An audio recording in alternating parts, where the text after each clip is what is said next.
আলাইকুম, কেমন আছেন? ওয়ালাইকুম সালাম, আমি ভালো আছি। আচ্ছা, আপনি শুনলাম যে মুক্তা চাষ করছেন, তো এবারে কি প্রথম করছেন এটা? মুক্তা চাষ এবার প্রথমেই করেছি, কিন্তু আমার 18-20 বছর ধরে আমি মাছের চাষ করি। ও আচ্ছা, তার মানে আগেই মাছ দিয়ে শুরু করেছিলেন, এখন মুক্তা চাষ করছেন। কতগুলো পুকুর আছে? আমার পুকুর আছে মোট 3টা পুকুরে কি আপনি মাছের সাথে মুক্তা চাষ করছেন? না, শুধু একটাই আমার মুক্তা চাষ, এটা আমি প্রথম করেছি। আচ্ছা, ঠিক আছে। মাছের চাষ আজকে 20 বছর ধরে, এবং আমি 17-18 বছরে আমি একটা জাতীয় পুরস্কারও পেয়েছি। আচ্ছা, আমরা আপনার কাছ থেকে সবকিছুই শুনবো, তবে আমাদের দর্শকদেরকে একটু স্বাগতম জানিয়ে আসি। দর্শক সবাইকে স্বাগত জানাচ্ছি আরটিভি নিয়মিত আয়োজন কৃষি ও কৃষি অনুষ্ঠানে। আপনাদের সাথে আছি আমি ফারজানা আফরিন পূর্বা। চাচার কাছ থেকে নিশ্চয়ই শুনলেন যে মুক্তা চাষ করছে তিনি, এবং আমাদের বর্তমানে বাংলাদেশে অনেকেই মুক্তা চাষ শুরু করেছেন, কিন্তু সীমিত আকারে। এবং এই মুক্তা চাষ নিয়ে যাবতীয় তথ্য শুনবো এবং আপনাদেরকেও জানাবো। এক্সট্রা কোনো খরচ আমার ব্যবহার করতে হয়। মাছ চাষের ভিতরে এই একটা ফলন পাইতেছি। ঝিনুকের ভিতরে যে মাংসটা থাকে সেটা মাছের খাদ্য হিসাবে ব্যবহার করি। বায়ো সিকিউরিটি মেনটেন করার জন্য নেটিংটা এখন গুরুত্বপূর্ণ, তো আমরা নেটটা প্রদান করে থাকি। খোসাটা দিয়ে হস্তশিল্পের অনেক রকমের জিনিস তৈরি করে। আমাদের মুক্তার যে সিডটা দরকার ঝিনুক, সেটি কিন্তু আমাদের বাংলাদেশে অ্যাভেলেবেল আছে।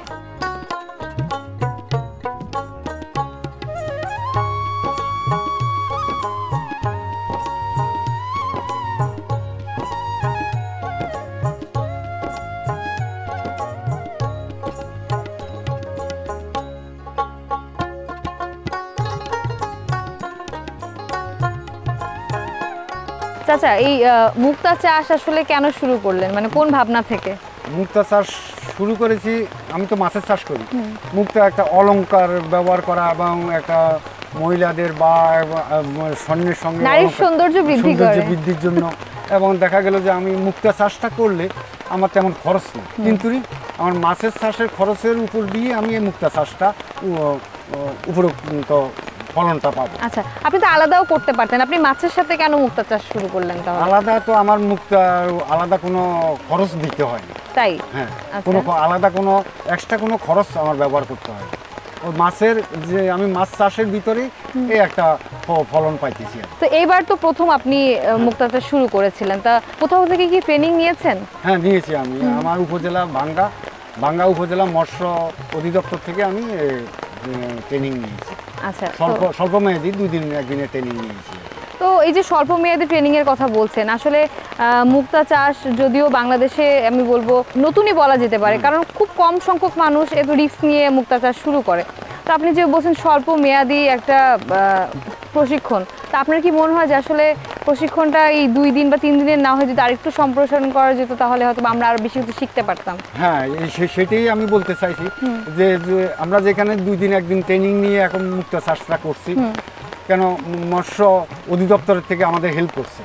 তো যদি আমাদের একটু দীর্ঘমেয়াদী 1 সপ্তাহ বা 15 দিন যদি একটা ট্রেনিং করায়, তাহলে তখন নিজের উদ্যোগেই এবং নিজের অভিজ্ঞতাই তখন আর ট্রেনিং নিতে হবে না, নিজে করতে পারবে। আপনি কি শুধু এই মুক্তা চাষটা লাভের জন্যই করেছেন, নাকি এর পেছনে আরো অন্য কোনো কারণ আছে? হ্যাঁ, অন্য কোনো কারণ আছে।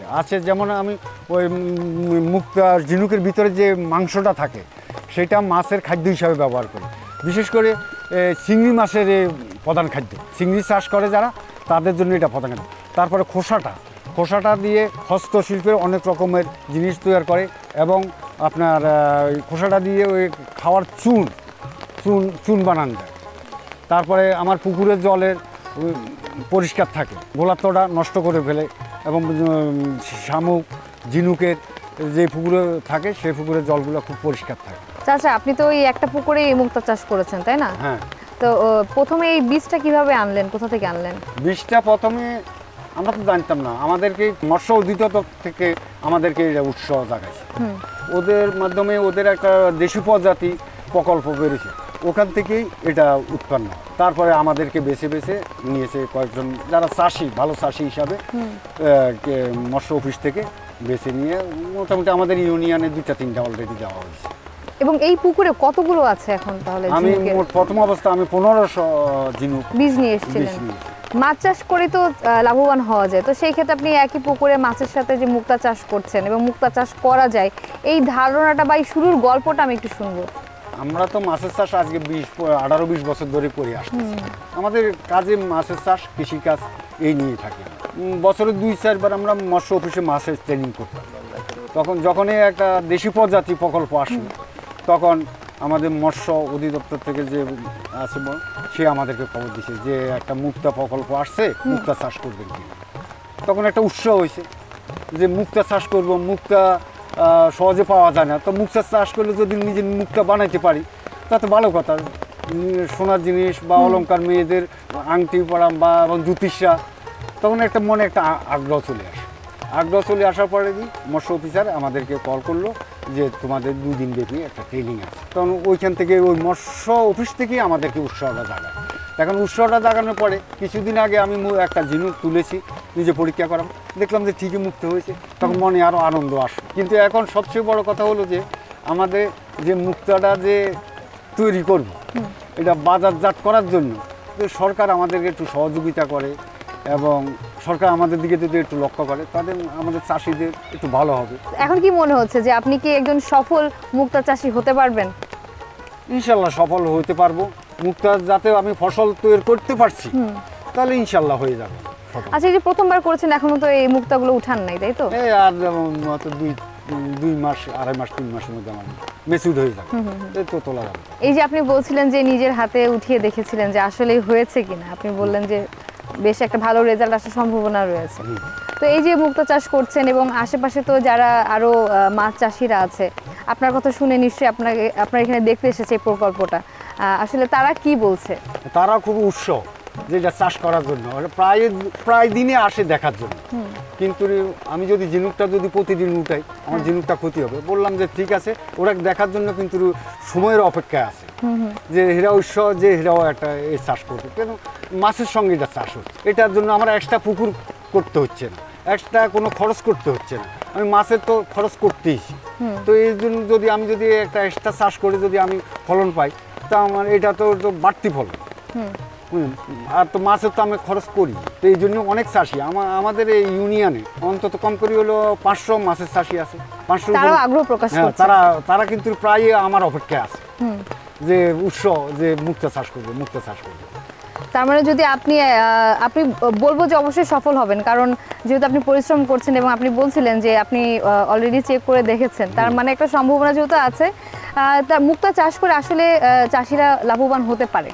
কি মনে হয় আপনার? হ্যাঁ, হতে পারবে একটু সরকারিভাবে একটু সহযোগিতা বা এবং ট্রেনিংটা যে বিষয়টা বলছিলেন, তারপরে যে অলংকারে ব্যবহার করে যেন এগুলো একটা ট্রেনিং আছে, যদি তাহলে আমাদের বাজারজাতটা এবং মুক্তার চাহিদাটা বাড়বে। ব্যবহারটা আসলে জানতে হবে। হ্যাঁ, অনেকে তো জানে না মুক্তাটা কিভাবে, যখন এইসবে দেখবে এবং শিখবে বা বাজার ছাড়বে তখন অনেকেরই আগ্রহ আসবে। এবং আমার মনেও না ভীষণ আগ্রহ হচ্ছে আপনার কথা শুনে, এবং আমি খুবই আসলে আগ্রহী দেখার জন্য যে আপনি কিভাবে আসলে মুক্তা চাষ করলেন, প্রথমে বীজ থেকে যখন আপনি আনলেন এটা থেকে একদম সমস্ত প্রসেস কিভাবে এটা যত্ন নিচ্ছেন সেই বিষয়ে বিস্তারিত শুনবো, তবে বিরতির পর। আচ্ছা, ধন্যবাদ। সময় হয়ে গেছে বিরতি নেবার। আরটিভি নিয়মিত আয়োজন কৃষি ও কৃষি অনুষ্ঠান থেকে নিয়ে নিয়েছি ছোট্ট একটি বিরতি। কোথাও যাবেন না, আমাদের সাথেই থাকুন। আমাদের কৃষি ও কৃষ্টি, আমাদের কৃষি ও কৃষ্টি। বিরতির পর সবাইকে স্বাগত জানাচ্ছি আরটিভি নিয়মিত আয়োজন কৃষি ও কৃষি অনুষ্ঠানে। দর্শক, মুক্তা চাষ নিয়ে তো আগ্রহের শেষ নেই কারোরই। এই মুক্তা চাষ কিভাবে আমাদের এই চাচা শুরু করেছেন সেটা তো গল্প আমরা জানলাম, তবে এই চাষাবাদ পদ্ধতিটা আসলে কীরকম বা কী কী বিষয়গুলো মাথায় রাখতে হয় সেই বিষয় নিয়ে আলোচনা করার জন্য এখন থাকছে কৃষি প্রশিক্ষণ সেগমেন্ট। আমাদের কৃষি ও কৃষ্টি। চাচা, আমি একটু একদম সুন্দর করে প্রসেসটা জানতে চাই যে আসলে বীজ যখন নিয়ে আসলেন এরপরে কিভাবে এর প্রতিস্থাপন করছেন এখানে পুকুরে, এই বিষয়টা একটু বলেন। তার আগে তো আমার মাছের চাষে ছিল, তারপরে যখন বীজটা আমি আনবো তার আগে আমি চুন প্রয়োগ করছি। আচ্ছা, যেরকম মাছ চাষে যেরকম লাগে চুন প্রয়োগ করে, তারপরে সার প্রয়োগ করে আমি ওই প্লান্টন জমাইছি। প্লান্টন জমানোর পরে জলটা পরীক্ষা করেছি, দেখছি যে হ্যাঁ ঠিক আছে। বেশি প্লান্টন হলেও অসুবিধা হয়, গ্যাস জন্মে, চাষে গ্যাস জন্মিলে আপনার ক্ষতি হয়, ঝিনুক বাঁচে না। তখন দেখলাম যে ঠিক আছে, তখন আমি এইভাবে যে অপারেশন করে তার থেকে অর্ডার দিয়েছি আমার এত তারিখে দিতে হবে, তখন সে আনিয়ে দিয়েছে।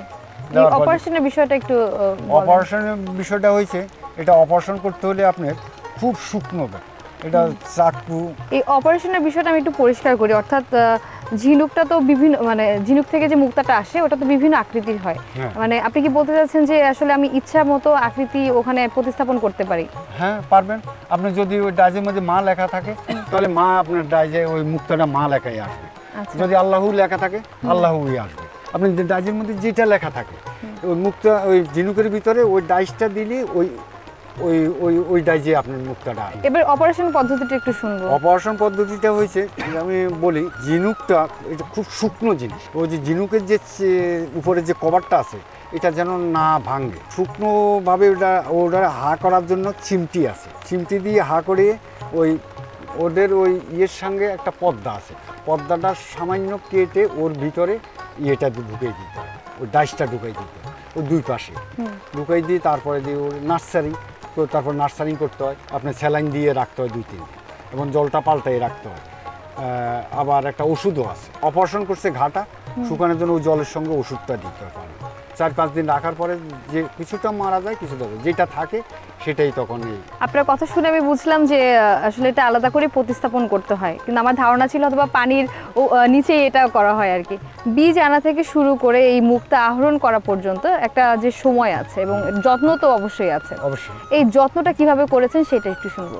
যখন আমি বীজটা পুকুরে আনি রাখি, পুকুরে ছাড়ি, ছাড়ার পরের থেকে আমার 1-2 দিন পর পরে আমার চেক করতে হচ্ছে ঝিনুক যে কোনটা মারা গেছে বা কোনটা আছে। যেটা মারা গেছে সেটা আমি তুলে ফেলতে হয়, না তুলে ফেললে ওই যে পাশে যে আমার আরেকটা ঝিনুক আছে সেই ঝিনুকটা ক্ষতি করে এবং আমার পুকুরের পানিটা নষ্ট হয়ে যাবে, ওই মাংসটা পচে। তার জন্য আমার ওই 2-3 দিন পর পরে আমার চেকিং করতে হয়, এইভাবে 15 দিন চেকিং করতে হয়। তারপরে মাসে একবার চেকিং করি, তারপরে 2 মাস পরে একবার চেকিং করি। আর ওই যে নেটের ভিতরে আমি যে ঝিনুকটা রেখেছি এই ঝিনুকটা আবার একটু পরিষ্কার করে দিতে হয়। এইভাবে আপনার এক বছর পর্যন্ত আমার ঝিনুকটা তোলা পর্যন্ত, 1 বছর 15 মাস পর্যন্ত তোলা পর্যন্ত আমার এইভাবে এই হারভেস্ট করতে হয়। আর ওই খাদ্য দিতে হয়, যে আমার যে মাছের যে খাদ্যটা দিতে হয় না সেই খাদ্যটাই আমার ঝিনুকের হয়ে যায়। আপনি তো উপজেলা মৎস্য কর্মকর্তাদের সহযোগিতা নিয়ে শুরু করেছিলেন, তো আমরা তাদের কাছ থেকে শুনেই কিন্তু আপনার এই মুক্তা চাষ কীভাবে করছেন এগুলো জানার জন্য এখানে আসা। তো আমরা সাথে করে ওনাকেও নিয়ে এসেছি, আমরা কি ওনাকে একটু ডেকে নিব? অবশ্যই। আপু কেমন আছেন? আছি, ভালো আছি। আপনি কেমন আছেন? জি ভালো আছি। আমাদের দেশে তো এখন অনেক মৎস্য চাষিরাই পুকুরে মাছের পাশাপাশি মুক্তা চাষ করছে। আপনি যেহেতু উপজেলা মৎস্য কর্মকর্তা হিসেবে রয়েছেন, আপনি আরও ভালো বলতে পারবেন এবং আমরা আরও ভালোভাবে আপনার কাছ থেকে জানতে পারবো। তো আপু আসলে বাংলাদেশে কি সত্যি মুক্তা চাষ মানে সম্ভাবনাময়ী, এবং নতুনভাবে যদি কেউ মুক্তা চাষে আগ্রহী হয় সেক্ষেত্রে আপনারা কি ধরনের পরামর্শ দিবেন? মুক্তা চাষের এখানে ব্যাপক একটি সম্ভাবনা রয়েছে। আমাদের মুক্তা চাষের জন্য যে যে উপাদানগুলো দরকার, অর্থাৎ আমাদের মুক্তার যে সিডটা দরকার ঝিনুক, সেটি কিন্তু আমাদের বাংলাদেশে অ্যাভেলেবেল আছে। পানি যেহেতু বলেছি নদীমাতৃক দেশ, এটা অ্যাভেলেবেল আছে। মুক্তা চাষ করার জন্য মাছ চাষিকে মাছ চাষের পাশাপাশি মুক্তা চাষ করার বিষয়ে আমরা পরামর্শ দিয়ে থাকি। তো সেক্ষেত্রে মুক্তা চাষ করার জন্য চাষির নতুন করে কোনো খরচের প্রয়োজন হয় না। মুক্তার বহুবিধ ব্যবহার কিন্তু আছে, আপনারা জেনে থাকবেন। এবং আমি বলতে চাই যে মুক্তার যে অলংকারাদি এটি বাংলাদেশ এবং বাংলাদেশের বাহিরে, অর্থাৎ এটির একটি রপ্তানি করারও সুযোগ আছে। পাশাপাশি মুক্তাটা আমাদের জ্যোতির্শাস্ত্রে একটি ব্যবহার উল্লেখযোগ্য। খেয়াল করলে দেখতে পাবেন যে অনেকেই মুক্তার যে ঝিনুকে আমরা মুক্তা চাষটা করি, এই ঝিনুকের যে ক্লোজটা এটা দিয়ে খুব সুন্দর কক্সবাজার, কুয়াকাটা এখানে গেলে আপনারা দেখতে পাবেন খুব সুন্দর সুন্দর শোপিস কিন্তু তৈরি হয়। এটা আমাদের চাষিরা করতে পারে। পাশাপাশি ওই যেটি দিয়ে আমরা শোপিস করি এটি যদি কেউ নাও করতে পারে, ওর খোলসটা, ওই শক্ত খোলসটা ভেঙে এটি কিন্তু চুন তৈরির কাজে ব্যবহৃত হয়। মুক্তা যেখানে উৎপাদিত হয়, অর্থাৎ ঝিনুকের মেন্টল আমরা বলে থাকি, নরম মাংসল অংশ, এই অংশটা মাছের খাবার হিসাবে আমাদের চাষিরা ব্যবহার করতে পারে। সুতরাং এটি একটি সম্ভাবনাময় খাত এবং বাংলাদেশে এর ব্যাপক সম্ভাবনা রয়েছে বলে আমি মনে করি। এবং আপনারা কি কি টেকনিক্যাল সাপোর্ট দিচ্ছেন? আমরা সরকারের তরফ থেকে কিছুটা সহযোগিতা আমরা দিয়ে থাকি। মনে করেন পুকুর প্রস্তুতের জন্য চুন, সার, সরিষার খৈল এবং বায়ো সিকিউরিটি মেনটেন করার জন্য নেটিংটা এখন গুরুত্বপূর্ণ। তো আমরা নেটটা প্রদান করে থাকি, যেহেতু এটি মৎস্য অধিদপ্তরের আওতায় একটি প্রকল্পের মাধ্যমে দেওয়া থাকে, যাতে এটি প্রদর্শিত হয় সেজন্য আমরা একটু সাইনবোর্ড প্রদান করে থাকি। এবং মুক্তা চাষের জন্য আমরা এখন প্রাথমিক পর্যায়ে প্রকল্প থেকে 1500 মতো ঝিনুকের সিড এবং এই মুক্তা যেটি আমরা চাষ করে থাকি এটি ইমেজ কাটিং অপারেশন পদ্ধতিতে এখন চাষ হচ্ছে। মুক্তা চাষ বাইরের দেশেও হয়, সেক্ষেত্রে তারা যে চাষটা করে থাকে নিউক্লিয়াস অপারেশন পদ্ধতি, ম্যান্টল টিস্যু অপারেশন পদ্ধতি। তো আমাদের দেশে এটি প্রাথমিকভাবে ইমেজ কাটিং অপারেশন পদ্ধতিতে চাষ হচ্ছে। পরবর্তীতে আমরা হয়তো ডে বাই ডে আরও উন্নত পদ্ধতিতে চাষের দিকে যাব। আপনি যে ট্রেনিংয়ের কথাটা বলছিলেন এটা একটু দীর্ঘমেয়াদী করা যায় কিনা, এবং আরও একটা বিষয় জানার আছে যে আমাদের যারা মুক্তা চাষিরা আছেন তাদের আরও উত্তরোত্তর উন্নয়নের জন্য কি কি পদক্ষেপ নেওয়া যেতে পারে বলে আপনার ব্যক্তিগত অভিমত একটু জানতে চাই। ধন্যবাদ আপনাকে। আসলে আমরা মুক্তা চাষিদেরকে বর্তমানে যে প্রশিক্ষণটা দিয়ে থাকি, আমার ব্যক্তিগত অভিমত যেটি আমাদের চাষিদের জন্য পর্যাপ্ত না। এই প্রশিক্ষণটাকে দীর্ঘমেয়াদী করার জন্য আমি এবং আমাদের অন্যান্য সহকর্মীরা অলরেডি কিন্তু আমাদের যে প্রকল্পের মাধ্যমে এটি বাস্তবায়িত হচ্ছে, প্রকল্প পরিচালক মহোদয়কে আমরা এই প্রস্তাবনা দিয়েছি যে তাদেরকে প্র্যাকটিক্যাল প্রশিক্ষণটা আরেকটু দীর্ঘমেয়াদী হতে পারে 5 থেকে 7 দিন বা 10 থেকে 15 দিন। এবং আরেকটি বিষয় আমি যেটা বলবো যে মুক্তা চাষের জন্য আমাদের চাষিদেরকে আরও যে বিষয়গুলোতে প্রশিক্ষিত করা দরকার। আমাদের চাষিরা মুক্তা চাষ করছে, মুক্তা চাষ পরে উনি যখন এই আহরণটা করবেন ফসলটা, এই আহরণ উত্তর পরবর্তীতে মুক্তার যে অলংকারাদি, এই অলংকারাদি বাজারজাতকরণটা এখানে একটি গুরুত্বপূর্ণ ব্যাপার। তো অলংকারাদি যাতে তারা নিজেরা তৈরি করতে পারে সে বিষয়টাতেও তাদেরকে কিন্তু হাতে কলমে প্রশিক্ষণ দিতে হবে। তাহলে আমাদের চাষিদের যে মুনাফাটা, প্রফিট মার্জিন লেভেলটা এটা বেড়ে যাবে। তখন আমরা অন্যান্য মৎস্য চাষিদেরকে মুক্তা চাষের প্রতি আরও আগ্রহ সৃষ্টি করতে পারবো।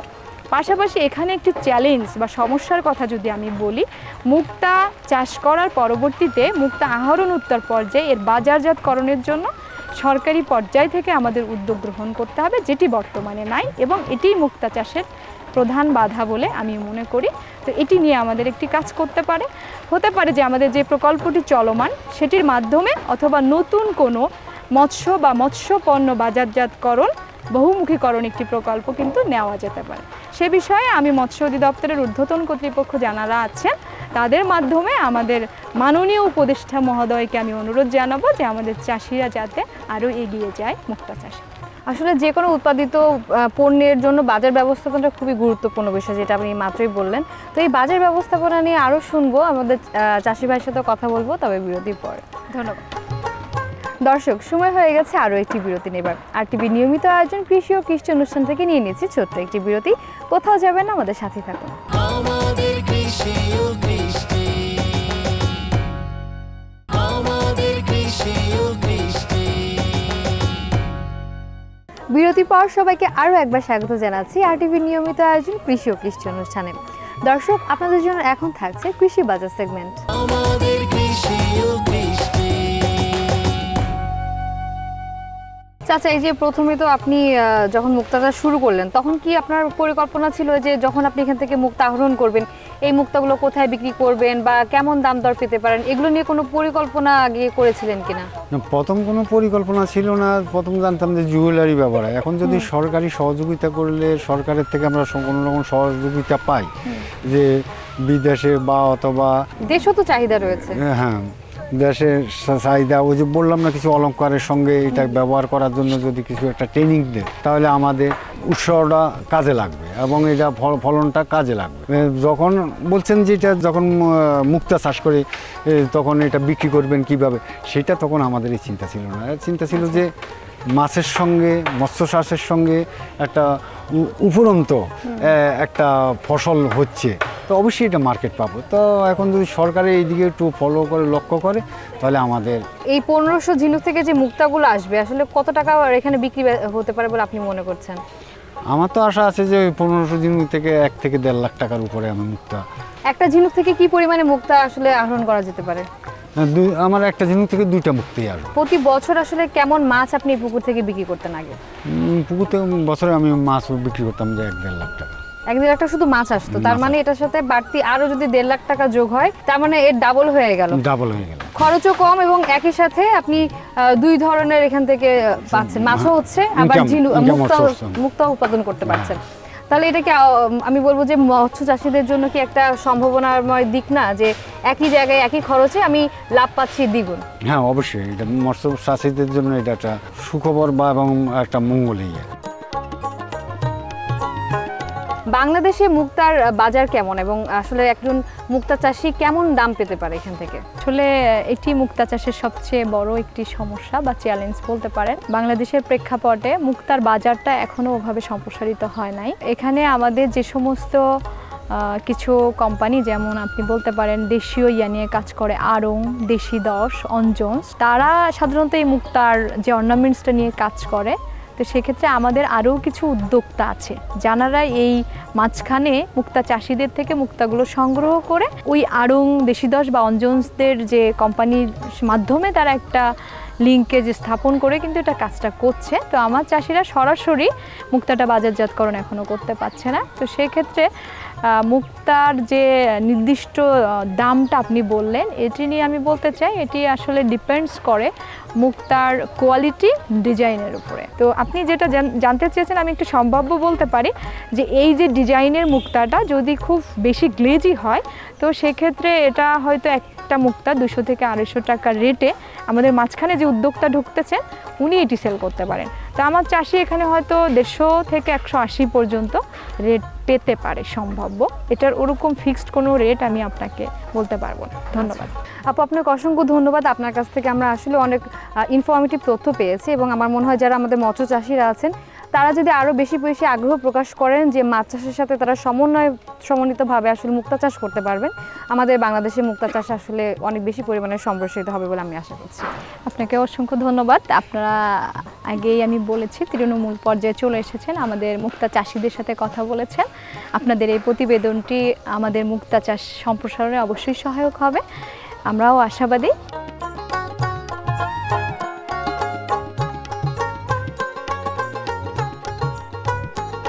কালের পরিক্রমা এবং জনসংখ্যা বৃদ্ধির কারণে প্রাকৃতিক স্বাদু পানির উৎসগুলো বহুলাংশে বিলুপ্তির পথে। তবুও আশার কথা হলো বর্তমানে প্রযুক্তির কারণে কৃত্রিমভাবে বাংলাদেশে মুক্তা চাষাবাদ করা হচ্ছে এবং মুক্তা চাষ করে বাংলাদেশের মৎস্য চাষিরা কিন্তু একটা নতুন সম্ভাবনার দুয়ার উন্মোচন করতে পারেন। দর্শক, আপনারা যারা সফল কৃষক বা খামারি আছেন, আপনাদের সফলতার গল্প যদি আরটিভির পর্দায় তুলে ধরতে চান তাহলে আমাদের সাথে যোগাযোগ করতে পারেন এই নাম্বারে 01878184077। আমি ফারজানা আফরিন পূর্বা আজকের মতো বিদায় নিচ্ছি আরটিভি নিয়মিত আয়োজন কৃষক কৃষি অনুষ্ঠান থেকে। দেখা হবে নতুন কোনো পর্বে নতুন কোনো সফলতার গল্প নিয়ে। সে পর্যন্ত সবাই ভালো থাকবেন, সুস্থ থাকবেন। আল্লাহ হাফেজ।